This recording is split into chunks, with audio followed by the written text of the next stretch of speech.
All right, it's the Brian Hornback podcast. That was Handsome in the Humbles.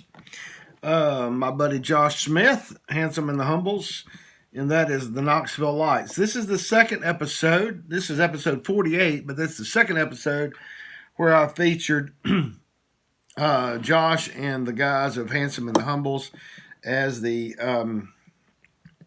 song, and I have Josh's permission to do that. So I tell you what, those guys, if you have not heard Handsome in the Humbles, you need to find them on any of your streaming services, because those guys are just phenomenal. They're right here, local, Knoxville, and they're just good guys. Their music is really good, and we'll do that we'll use Knoxville Lights as an outro at the end of this particular episode 48. Hope you're doing well. It's been a while, about a week, I think, since I've been on here. Let's turn some lights on for the YouTube crowd so that you can see that face. Anyway, 2 minutes and 34 seconds, and I have lights. Anyway, I do thank you for tuning in. I thank you for giving me some grace and not forcing me on here. Lots of things have been going on politically. As you know, we're now in the middle of September, which means that we're in the beginning now of the city general election. You got 5 candidates that are incumbents. You have 5 that are being supported by the Republican Party. And so we got that going on. I'm sure there'll be more ratcheting up as we get closer to November the 2nd. Early vote starts October 13th and runs to about the 27th of October, with the general election November 2nd. Speaking of which, let me write this down. Get the 10 on. That means the 10 candidates on. But yeah, well, we had really the key race, I think, is the one in the 4th district, and that's Jim Clanaris and Lauren Ryder. Both of them have been on this show, on this podcast, and I'm sure they'll come on again. In the 6th district, Garrett Holt's been on. Gwen McKenzie did not come on. Deidre Harper did come on. She's the one that, unfortunately for her, she finished 3rd. So she did not advance on. Tommy Smith in the 1st and Elizabeth Murphy in the 1st. I couldn't get them on in the primary. The 2nd district, Andrew Roberto and Kim Smith, I didn't reach out to them because there were only 2 people in the primary. And so they were automatically going to advance. In District 3, Nick Saparo and Seema Singh, I had not reached out to them again because both of them were going to advance. We had the 2 from the 4th, and now we have the 2 from the 6th, Garrett Holt, who has been on, Gwen McKenzie, who hasn't. So I'll make that a priority. We'll get that done. So what's been going on? Well, State Senator Richard Briggs announced this past week and had his campaign kickoff. He is running for re-election in 2022. I'm hearing a lot of rumors that he's going to be targeted in the Republican primary. I've heard a rumor that Martin Daniel might be running against him. I've heard the rumor that the state rep from District 14, Jason Zachary, might be considering wanting to go to the state senate. Can't imagine that would happen. I think Jason will be lucky just to hold on to his state house district, just his state house seat, just to be perfectly honest with you, and that's the district that I currently live in. Of course, redistricting is going on. both the state house, the county commission, the school board, and the city council have to redistrict based on the census last year. So we'll be talking about that a little bit more as we get into some stuff over the next several months. County commission and the school board have already met. They've had 2 meetings now. The redistricting committee has had 2 meetings. On that committee, all the county commissioners are on that committee, along with Chris Davis, who is the election administrator, and now the new school board chair, Christy Christie, is also on that redistricting committee. And so they will be working to redistrict the county commission and redistrict the school board lines. The city council will be doing the same, redrawing the city council districts in order to comply with the new populations that happened because of the census. And then, of course, the state, they have a redistricting committee. I watched the first meeting that they had where they're going to have to draw the state house, state senate, and then, of course, the Senate, I think, does their own. And then, of course, the congressional is in that too. But the redistricting committee incorporates both House and Senate, and they also will draw the congressional boundaries.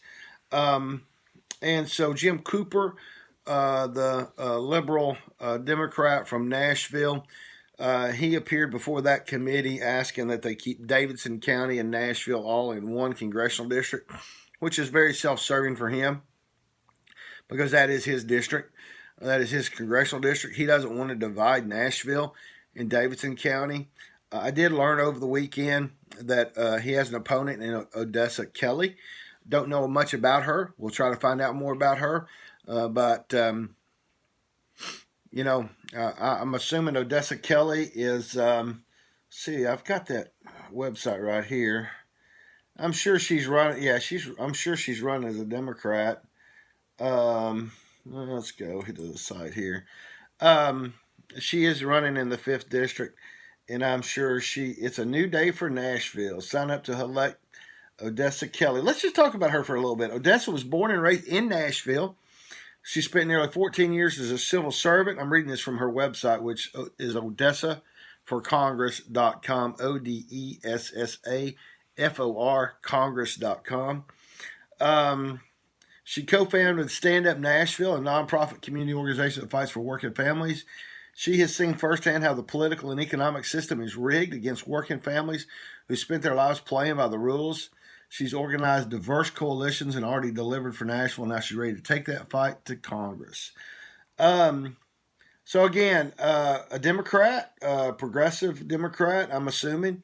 But anybody that will take on Jim Cooper, a guy who's been there forever.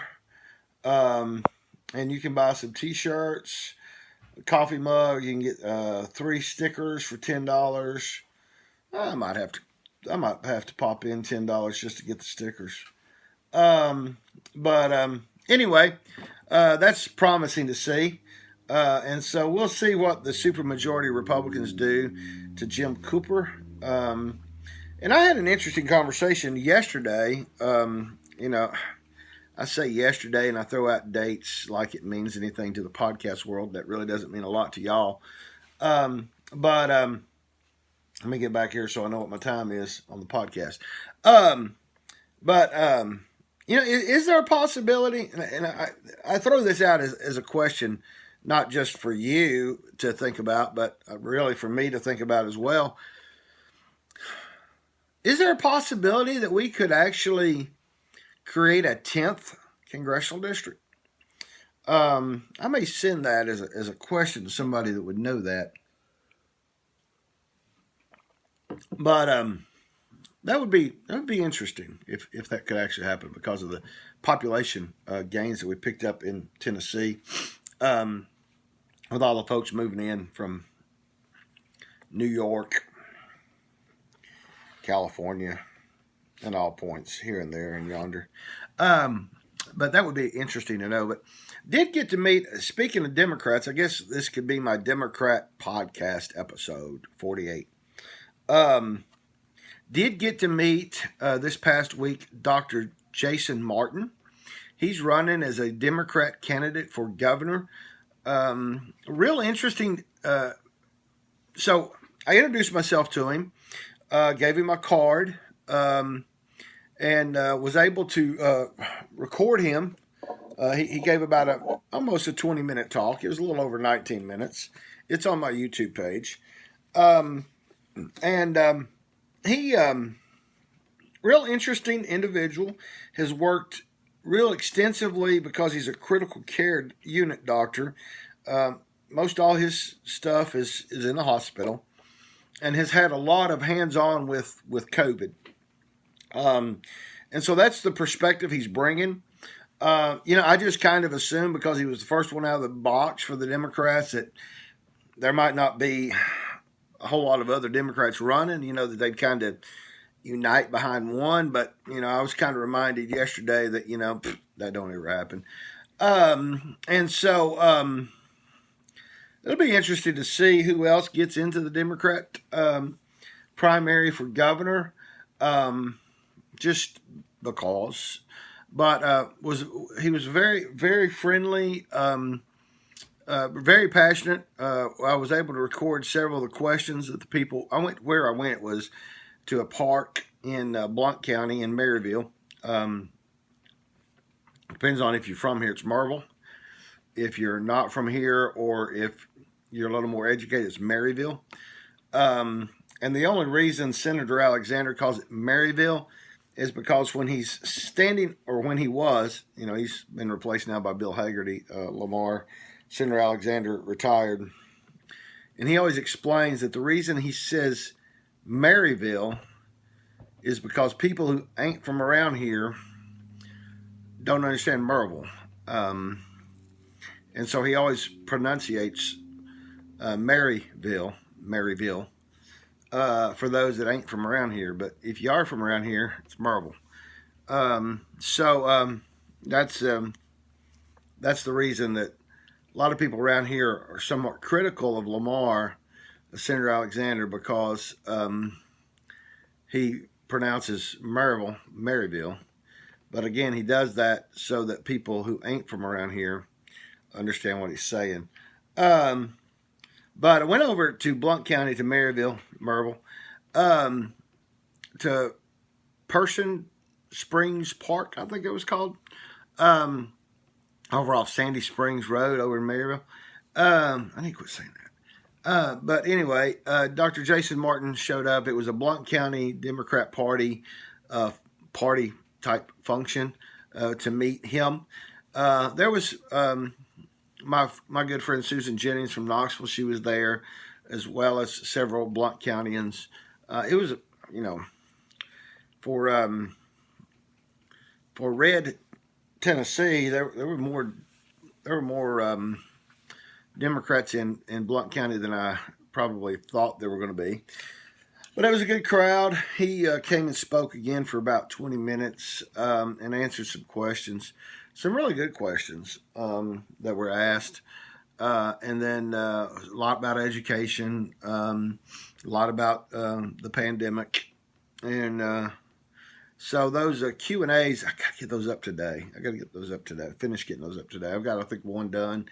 So I'm going to insert them into that blog post that had his. I initially put up the 19-minute speech that he gave, and then I'm going to load the Q&As back into that post. So those of you that have already seen the post of Dr. Martin, come back to that post in a day or so, and all the Q&As will be in there as well. But Nathan Higdon, he's the chairman of the. Dr. Nathan Higdon is the chair of the Blount County Commission. He was very receptive to me. I'm not egotistical enough to think that those people in Blount County who are part of the Blount County Democrat Party knew who I was, although I was wearing logo branded shirt and hat.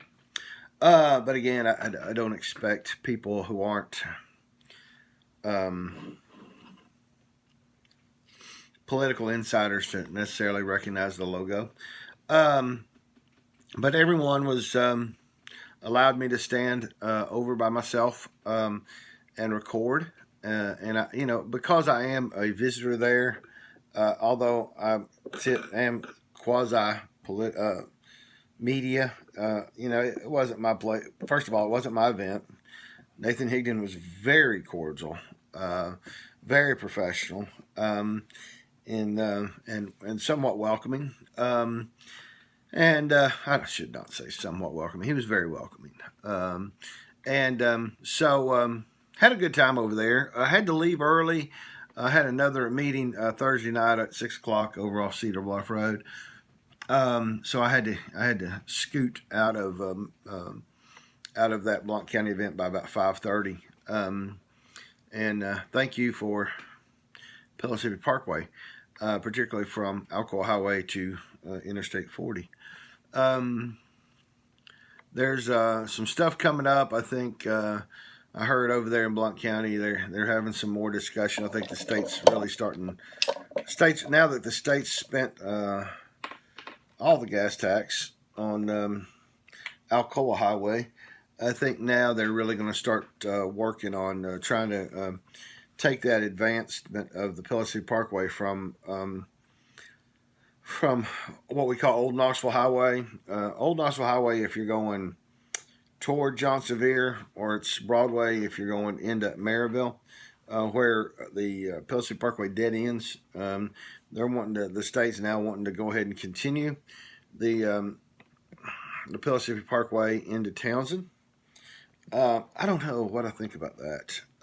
Obviously, I think from a tourism perspective, I think it's needed.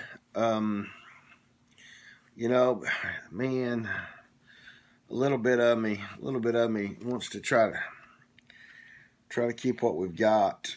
Try to keep what we've got with our rural surroundings and the park, and it's a beautiful drive over there on what we call Sevierville Pike, which runs from Maryville to Seymour, and so that would Pellissippi Park would be coming right through that property, and there's billboards over there now. I've got photos somewhere in my 30,000 picture phone of that sign that says "Stop the Pellissippi Extension." So that will be a topic, obviously, for another day as well. But it's really so. This week has been kind of cool. Being able to visit with some Democrats, get to know at least one candidate, introduce myself to one candidate, and really, start seeing this thing head the way it's getting ready to head, which is we're getting ready to be full on 2022 here before long. But this has kind of been a rambling one, but I'm going to end this one. And really do appreciate you tuning in. And again, go check that blog post out from Dr. Jason Martin. And I'll try to get those videos of the Q&As up as best as I can. So we're going to end it out with my guys Josh Smith and Handsome and the Handsome and the Humbles. This is Knoxville Lights.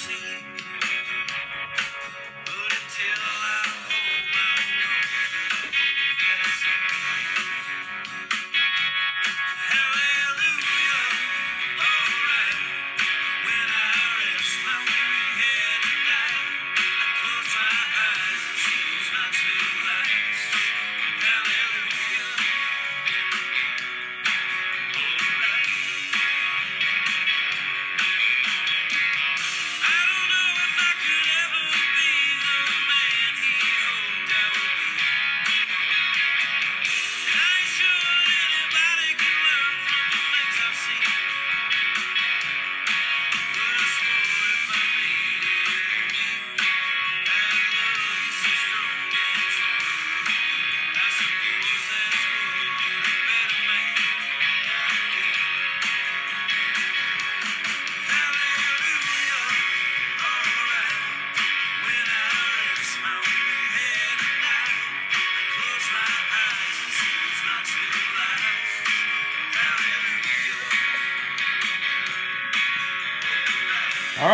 Thanks to Josh and Handsome and the Humbles, and we'll see y'all on episode 49.